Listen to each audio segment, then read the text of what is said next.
Time now for Media Watch, a look at what's been making news across the Chinese nation. The Mirror Evening News reports a man called Liu Kang from Sichuan province, who beat his 12-year-old daughter to death last year, was sentenced to 10 years in jail. Last July, Liu discovered his daughter had stolen from a neighbour. Liu was said to have slapped his daughter repeatedly in the face until she tried to escape the apartment. He then tied the girl to a ladder and whipped her with a 1-metre-long rubber pipe until she admitted the theft. The father then went to buy some medicine for her, but when he returned, he found the girl unconscious. She died in hospital. Liu had previously been convicted of assault in 1994 and served 2 years in jail. The Information Times reports the latest donation of more than $6 million by a major philanthropist and more than 500 other entrepreneurs has stirred controversy in the charity sector. Last Friday, Chinese entrepreneur Chen Guangbiao stood behind a wall of banknotes at the Industrial and Commercial Bank's Jiangsu provincial branch to announce his new charity trip. Before next month's Spring Festival, he and 126 other philanthropists will visit the remote rural areas of the west of China and distribute aid to the poor in the Xinjiang, Uyghur and Tibet autonomous regions, as well as Yunnan, Guizhou and Sichuan provinces.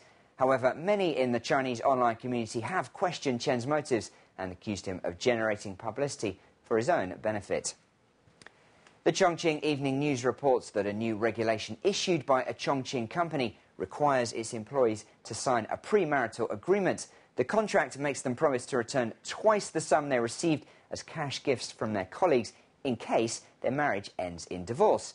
Jia Licheng, manager of the company, says he had to introduce the regulation because 65% of his employees were born in the 1980s and don't take marriage seriously. He said too many of his employees were tying the knot, taking traditional cash gifts from their colleagues and then getting divorced.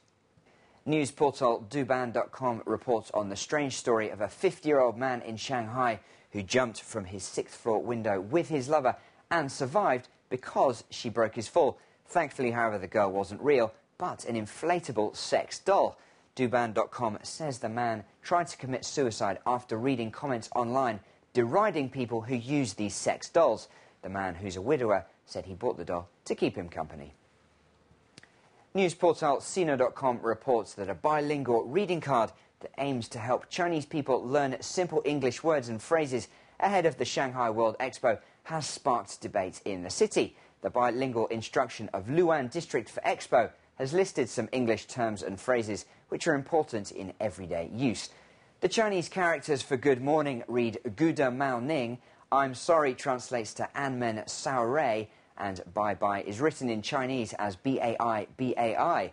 Several Shanghai residents said they were shocked when they got their hands on the reading card, adding that it was a very unscientific way of learning a foreign language.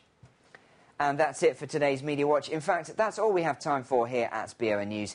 Many thanks for watching.